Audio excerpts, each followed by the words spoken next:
En un mundo donde la inteligencia artificial no solo predice nuestras elecciones, sino que puede influir en nuestras decisiones más íntimas, debemos preguntarnos, ¿somos conscientes de los riesgos? La vulnerabilidad humana, una constante inherente y contextual, está siendo puesta a prueba por tecnologías que amplían tanto nuestras posibilidades como nuestras desigualdades. Hoy exploraremos cómo teorías clave redefinen este concepto y por qué es urgente replantear nuestras estructuras éticas y jurídicas frente al impacto de la inteligencia artificial. Es un desafío que exige reflexión, acción y un nuevo marco de responsabilidad global. ¿Aceptamos el reto?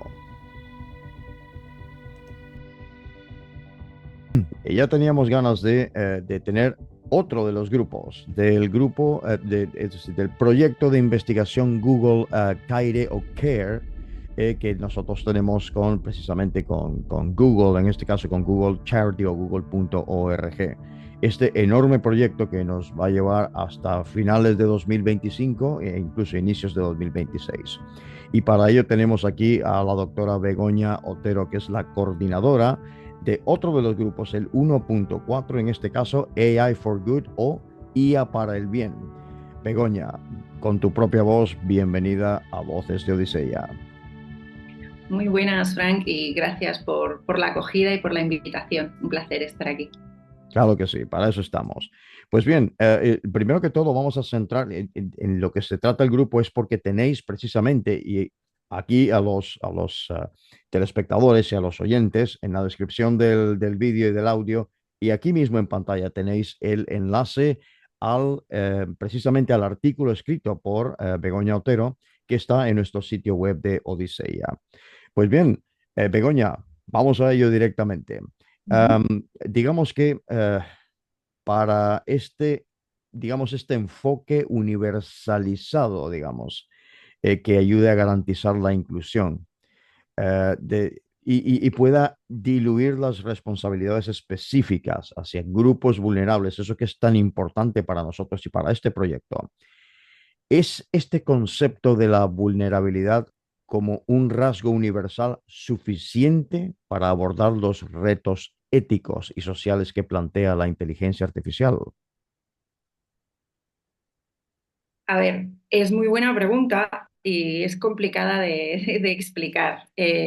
Nosotros, o sea, como a lo mejor los oyentes también saben, y si no lo saben, lo vamos a explicar así rápidamente. Ujú, Dentro de todo el grupo de investigación, del grupo uno, ¿no? Porque somos dos grupos enormes de gente que está involucrada en este proyecto, tú incluido. ujú, En la parte uno está centrada en gobernanza, y dentro de lo que es la gobernanza de los sistemas de IA enfocado hacia grupos vulnerables, pues hemos dividido, ¿no? Porque al final divide y vencerás. correcto. Creemos, ¿no? Esa es la máxima. Y el grupo donde yo estoy coordinando y donde estoy involucrada, lo que nos hemos propuesto desde el principio es buscar casos de uso, donde los sistemas de IA, por eso el título, ¿no? O el AI for Good, donde los sistemas de IA se estén usando a nivel empresarial para estas labores de inclusión, para favorecer la inclusión de gente vulnerable, individuos vulnerables, grupos vulnerables. ¿Qué pasa? Que cuando nos presentamos a esto o cuando nos enfrentamos al problema, de lo que nos hemos dado cuenta es, bien, de grupos vulnerables existen varias definiciones que todos un poco conocemos. Si cualquiera le dice a Ujú, alguien, si yo le digo a mi madre, por ejemplo, que ha trabajado en sanidad toda su vida, ¿quién es para ti un grupo vulnerable? Pues directamente a la cabeza le vienen pues niños, personas mayores, ¿no? Eh, cierto. y todos podemos pensar, pues, colectivos minoritarios, refugiados, gente que está en situaciones socioeconómicas delicadas, ¿no? De peligro de exclusión. Pero lo que nosotros hemos... Es un concepto que además ha ido evolucionando mucho a lo largo del tiempo. Lo que ahora llamamos vulnerable no era vulnerable hace 300 años, ¿no? Ujú, Entonces, nosotros lo que nos hemos replanteado es, vamos a parar un segundo, vamos a pensar. No somos los primeros, hay más grupos en Europa y a nivel mundial, pero los que yo controlo más están en Europa, sobre todo en la zona de Holanda. donde se están replanteando lo mismo, y en Italia también. Cuando tenemos tecnologías tan avanzadas de computación delante, donde podemos incluso hablar de agentes que puedan tomar decisiones por nosotros, sistemas computacionales, sistemas informáticos que puedan decidir por nosotros, en principio por el bien, ¿no? En principio todos pensamos que lo van a hacer lo mejor que se pueda, pero eso no siempre pasa, ¿no? Las buenas intenciones a veces no se materializan en la realidad. Entonces, la pregunta es, esta concepción, esta idea que se nos viene a la cabeza de qué es ser vulnerable, qué es un grupo vulnerable, la tenemos que recuestionar, nos tenemos que repreguntar, ¿lo que conocemos hasta ahora sirve o hay que darle una vuelta más? Y ahí es donde, pues este primer articulito, este primer blog que tenéis ahí a disposición, busca eso, ¿no? Busca intentar crear una serie de parámetros, primero haciendo una revisión histórica, ¿no? De dónde venimos, de cómo hemos entendido la vulnerabilidad hasta ahora y planteándola en el contexto de sistemas de computación avanzada, ¿no?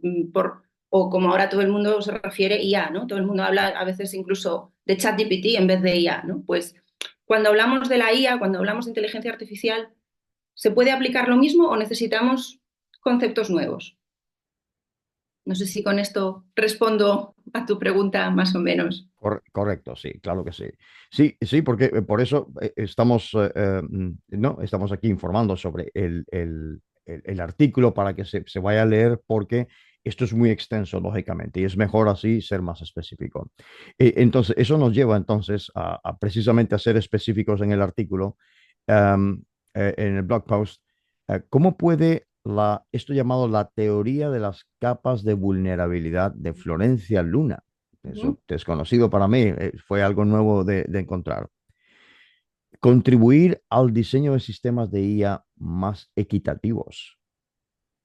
Bueno, yo creo que en este punto, cuando hablamos de vulnerabilidad, yo, por ejemplo, soy jurista o Ujú. sea, de profesión, pero cuando nos enfrentamos a contextos tan complejos a nivel tecnológico, la interdisciplinaridad es fundamental y la intradisciplinaridad. Es decir, no Ah, solamente quedarnos en lo que se dice a nivel jurídico, lo que se dice a nivel económico, lo que se dice a nivel filosófico, sino intentar ver, ¿no?, desde todos ujú. los puntos de vista cómo se entiende un concepto e intentar buscar los puntos de anclaje comunes.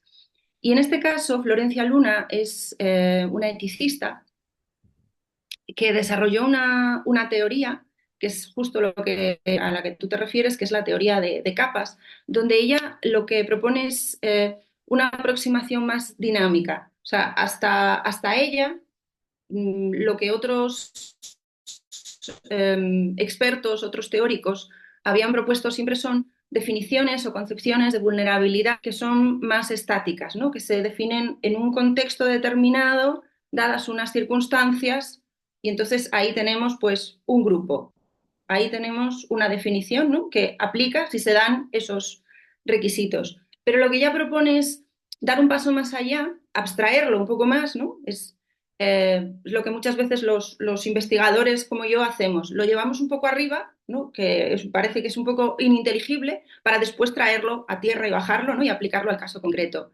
Entonces, ella lo que propone son distintos factores. Pues uno tiene que tener en cuenta la temporalidad, si algo se produce en el corto plazo o en el largo plazo, porque eso va a afectar a cuánto y cómo afecte, ¿no?, una vulnerabilidad.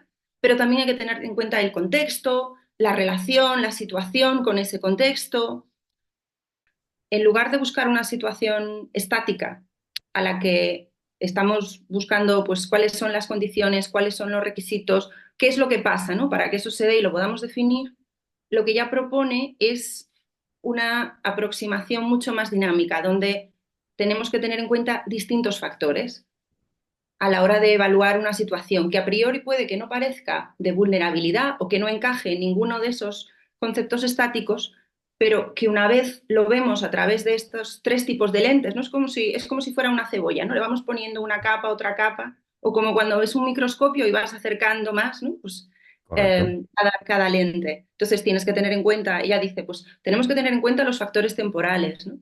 Tenemos que tener en Ujú. cuenta si es algo coyuntural que sucede a corto plazo o es algo crónico que está ahí siempre sucediendo, ¿no?, y se cronifica, ¿no?, se queda a largo plazo. Tenemos que tener en cuenta el contexto, de la persona o de ese grupo de personas, el contexto relacional, el contexto de situación, pero también tenemos que tener en cuenta aspectos psicosociales, desequilibrios de poder que puedan darse, ¿no? O asimetrías de información que parecen conceptos a priori a lo mejor un poco técnicos, pero cualquiera puede darse cuenta, ¿no? De que, por ejemplo, a muchos nos pasa, o pues tú te vas a comprar algo tan básico como ir a comprar un teléfono móvil, o algo tan básico como una... O sea, y si uno no sabe qué es lo que puede pedir, o la persona que le está vendiendo sabe mucho más, se puede aprovechar de uno. Entonces, eso te pone en Correcto. una situación, ¿no? De asimetría de información que puede llevar a un desequilibrio de poder porque tú no sabes cómo puedes negociar. Pues todas estas circunstancias, si uno las tiene en cuenta, pues puede que llegue al final algo que a priori nos parece pues muy blanco y dices, no, aquí no hay ningún problema, esto es perfectamente equitativo. Ujú. Resulta que después nos damos cuenta de que, uy, cuidado, no, aquí sí que puede haber un riesgo. Y ahí podemos valorar, es un riesgo alto, es un riesgo bajo, es un riesgo medio, ¿no? Por eso es tan importante entonces este marco de referencia o framework de Florencia Lugra. Muy interesante, ¿eh? Am, una pregunta más macro en este sentido, ¿no?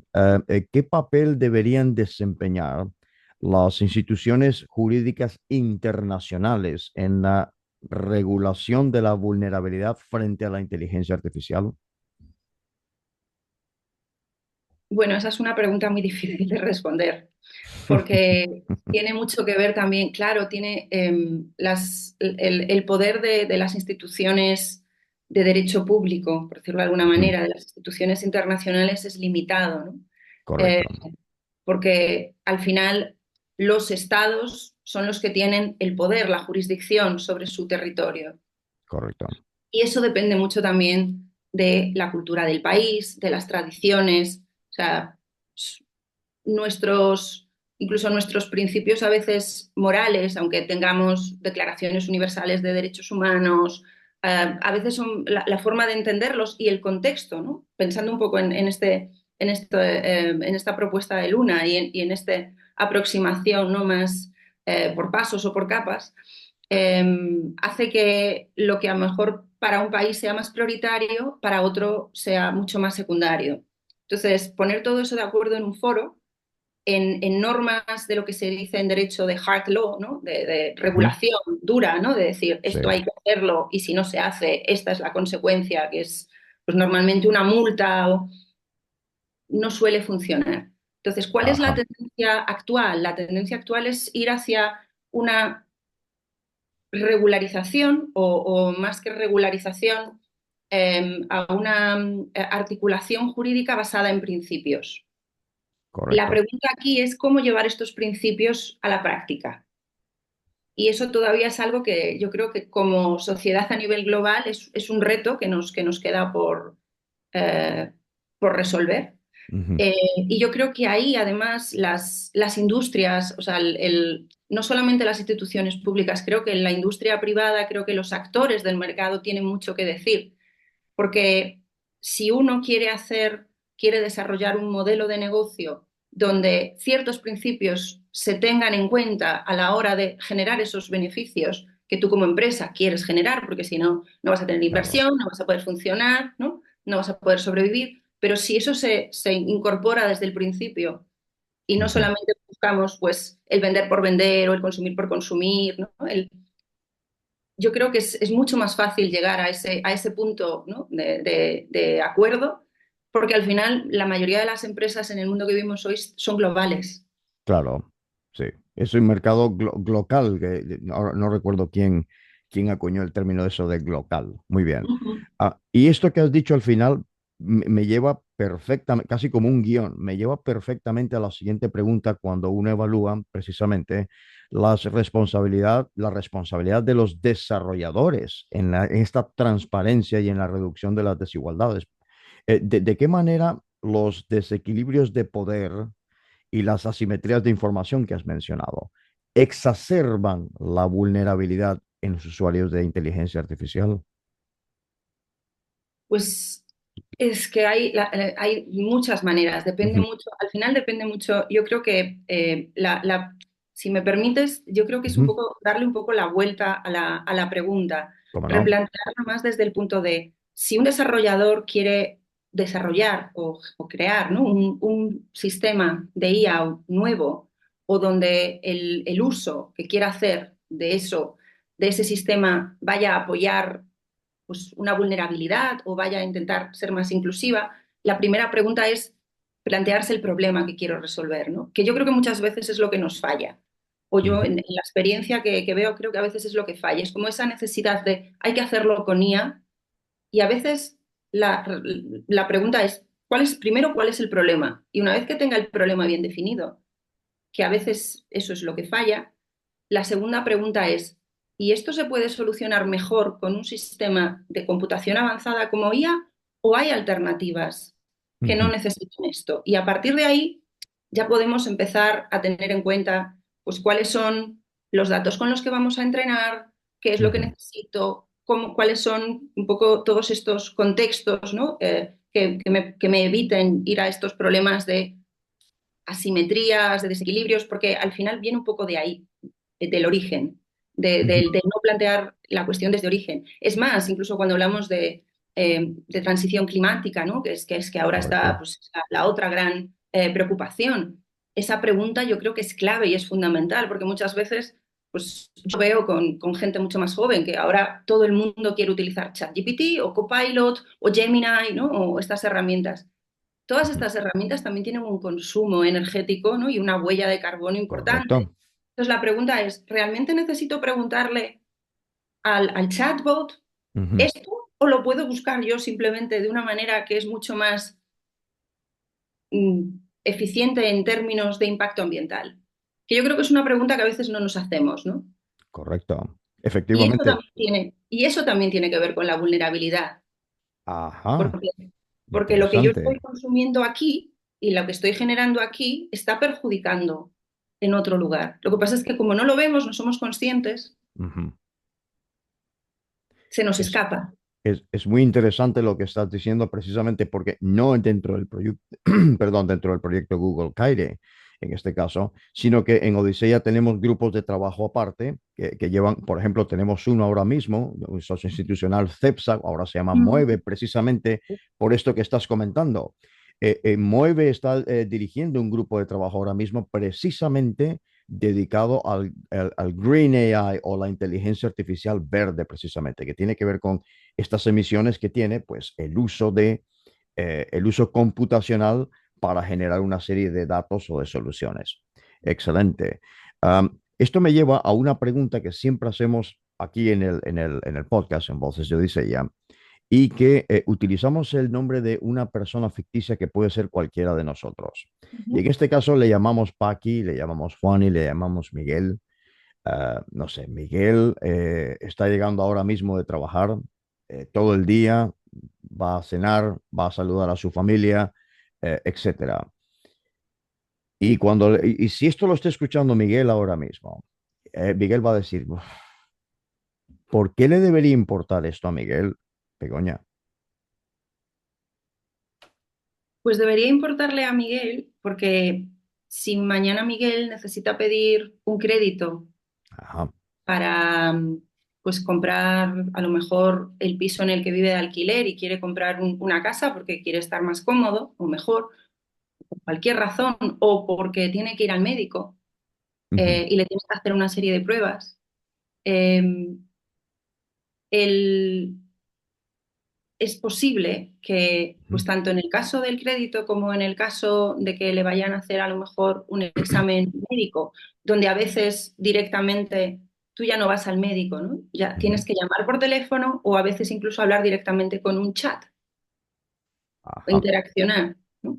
Entonces, si esos sistemas que van a interaccionar con él no son equitativos, tienen sesgos y no tienen en cuenta a lo mejor pues que Miguel tiene, no sé, vamos a ponerle dos hijos, tres perros y a su madre a cargo, Ujú. que puede tener algún tipo de patología crónica, no lo sabemos, ¿no? Correcto.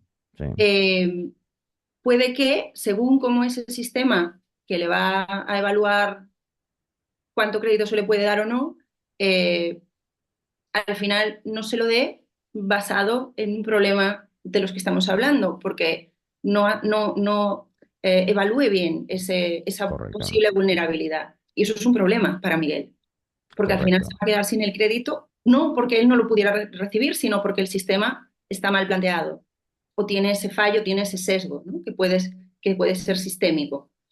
Y lo mismo pasa con el tema médico, que a lo mejor pues estás interaccionando y por cómo esté el sistema, como haya sido diseñado, pues no se dé cuenta o se pase algo importante que tenga que ver con algo que podamos definir. Por eso digo, pues a lo mejor Miguel no entra dentro del el cuadro de no es una persona mayor, no es un niño, no está en riesgo de exclusión social, pero a lo mejor sí hay algo, pues a lo mejor porque trabaja mucho, tiene problemas de salud mental o tiene un estrés crónico que no puede ser detectado por el sistema. correcto.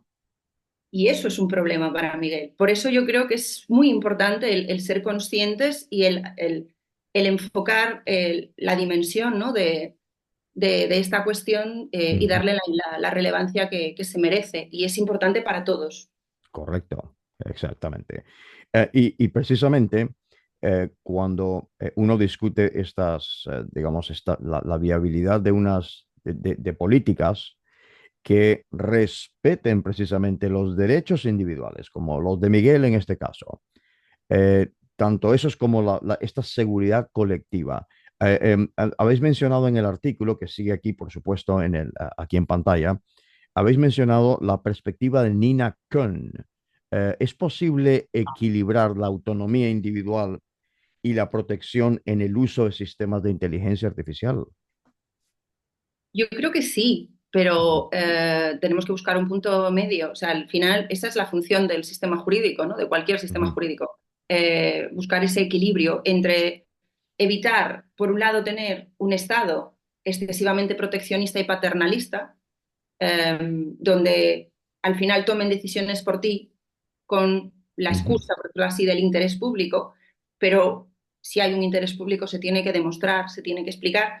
Y por otro lado, la libertad, ¿no? Que a ujú. nivel individual, tanto individuos como personas jurídicas, como empresas, ¿no? Puedan tener para desarrollar, pues cuando hablamos de empresas, su libertad de desarrollar su negocio, que dentro de Europa, por ejemplo, es una de las libertades, ¿no? que tenemos en la Carta de Derechos. Pero a nivel individual también pues tenemos grandes derechos fundamentales como la privacidad, ¿no? Que parece que todo el mundo a veces se olvida más Correcto. o menos de ello, pero es importante, ¿no? Y cuando hablamos de datos, realmente yo siempre digo, los datos son algo sobre lo que no cabe propiedad. Los únicos datos Oh. sobre los que podría caber algo de propiedad son los datos personales, porque son los que están vinculados a ti. Pero nuestra Correcto. idea de propiedad sobre los datos no son ni como el petróleo, ni los puedes usar Ujú, tú al mismo tiempo que los uso yo, y los dos nos podemos beneficiar o no ujú, beneficiar porque no lo sabemos utilizar de ellos. ujú. Pero, pero es importante que a nivel de derechos individuales, pues la privacidad, por ejemplo, pueda estar garantizada y no pese más que un interés público del Estado y si tiene que pesar más, que esté bien explicado, ¿no? Que nos diga, no, pues esto es excepcional por esto y por esto. Y no que al final termine pues, en derroteros, ¿no? Que, por ejemplo, por eso digo que a nivel de contexto cultural es importante, ¿no? Pues hay sociedades donde modelos políticos más Sí. hacia la tiranía, pues funcionan o les funcionan, pero yo creo que en la sociedad en la que tanto tú como yo como Miguel asumimos que vive, no Ujú. es el caso, ¿no? Correcto. Y para terminar, Begoña, y las personas que, ese es un término un poco técnico, a lo mejor, las personas que no estén familiarizadas con el término taxonomía, ¿nos explicas brevemente qué significa y, por tanto, qué implicaciones prácticas tiene la creación de una taxonomía para comprender la vulnerabilidad en el uso de inteligencia artificial? A ver, sí, claro. Una taxonomía no deja más que ser, pues, es una herramienta donde lo que haces es pones distintos valores, parámetros, ¿no? Ujú. Que después te pueden servir para cuando tú analizas una situación, decir, ir, lo podríamos comparar un poco como con, eh, o a lo mejor así se entiende más fácil, pues Ujú. cuando uno tiene ciertos síntomas médicos, ¿no? Pues Sí, los médicos también desarrollan taxonomías, ¿no? Donde dices, bueno, correcto. si su presión arterial está por encima de 14, si su ritmo cardíaco, ¿no? Entonces Mm, todos esos parámetros son parte de esa taxonomía, ¿no? correcto. Y esa herramienta que nosotros estamos intentando desarrollar a Ah, efectos de vulnerabilidad, creemos que puede ser muy útil tanto para los legisladores a la hora de plantearse pues, cómo tenemos que atacar desde el punto de vista legislativo o cómo tenemos que reconsiderar esto, ¿no? Si lo introducimos en ujú. eh, normas nuevas o si después lo tiene que aplicar un juez o si lo vamos a introducir de alguna manera. Hay distintas herramientas jurídicas. La gente siempre pensamos en leyes, pero Ujú. hay más herramientas, ¿no? Correcto, Dentro de las leyes hay, ¿no? También hay taxonomías, hay distintos tipos de leyes. correcto. Ajá. Y, y creemos que tanto para eso como para los desarrolladores de sistemas de IA, como para las empresas, el poder tener esta taxonomía te ayuda a ordenar un poco cuando tú dices, vale, yo me planteo estas cuestiones. Por ejemplo, tengo este problema, lo puedo solucionar utilizando un sistema de IA que yo quiero desarrollar. Mm, Pues Ujú. dentro de, si quiero ayudar a solventar, a ser más inclusivo con vulnerabilidad, ¿dónde puede estar en mi problema que quiero Ujú. solucionar? ¿Dónde lo puedo localizar? ¿No? Entonces, Eso creemos que es. desde ese punto de vista puede ser muy útil. Perfecto. Voy a hacerte, he dicho que es la última pregunta, pero se me ha venido a la cabeza ahora mismo algo que estamos haciendo en el grupo 2.1, que se llama Ujú, Profesiones del Futuro, Nuevas Oportunidades y Requisitos. Una cuestión de la vulnerabilidad, perdón, que nosotros que estamos estudiando en este caso es el fenómeno del desempleable, que es terrible. El desempleable, la persona que debido a esta disrupción ha perdido su trabajo y parece que no puede volver a reconectarse o básicamente no le van a dar trabajo. Viene de Yuval Noah Harari, básicamente es ujú. quien lo ha acuñado más públicamente. Eh, ¿qué implicación tiene eso? ¿Qué trabajo estáis haciendo vosotros para esa vulnerabilidad específica que te acabo de mencionar? Bueno, nosotros dentro de lo que es esta taxonomía Ujú. que hemos empezado a diseñar, pues uno de los factores que tenemos, por ejemplo, es justo uno que tiene que ver con eso, que son las competencias y la alfabetización en Ajá, sistemas de IA, que creemos que es reeducar y educar, correcto. ¿no? Es algo que es fundamental y algo que se tiene que tener también en cuenta cuando uno vulnera estas situaciones, ¿no? O examina, perdón, estas situaciones de Ujú. vulnerabilidad. Y desde ese punto de vista, una situación como la que tú estás planteando ahora, Frank, pues si por ejemplo intentamos verla desde este punto, pues viendo los factores temporales, ¿es una situación coyuntural o crónica? Pues Sí. parece a principio que es crónica, porque de repente es alguien que ves que es desempleable, que no se va a poder reenganchar. ¿Por qué? Pues porque a lo mejor, pues eso, hay un problema de falta de competencias o de alfabetización con sistemas, pues todo esto nos ayuda a decir, pues esta persona a lo mejor sí que necesita un tipo de ayuda especial porque es vulnerable. Cuando antes simplemente diríamos, bueno, es una persona desempleada y a lo mejor es o no vulnerable debido a condiciones que no tienen nada que ver con el contexto de sistemas de IA, Ujú. sino con contextos más tradicionales socioeconómicos Ujú. o porque pertenece a una etnia determinada o porque, ¿no? Entonces, lo que hacemos aquí es intentar ampliar ese foco y no Ujú. solamente Correcto. quedarnos en los tradicionales, sino añadir lo Eso que el es. contexto de las nuevas tecnologías nos da, ¿no? Para poder evaluar de una manera más ajustada, más afinada. Perfecto. Ahí lo tenéis, estimados telespectadores y oyentes. a Begoña, que ya veis que vamos a tener que hacer otro programa sobre su grupo de investigación más adelante, porque es interesantísimo esto que nos ha dicho sobre su estudio. Y por supuesto, ahora aquí en pantalla tenéis el enlace a todo el trabajo que viene realizando el proyecto Google Caire, que está en la web, está en nuestra web de odisea.org, está ahí disponible para que vayáis a utilizarlo, que es un bien público, está para eso precisamente, cumpliendo con los designios que tiene Odisea. Begoña, muchísimas gracias por haber estado esta primera vez, no la última, en Voces de Odisea. Muchísimas gracias, Frank. Hasta luego y buenas noches. Hasta la próxima.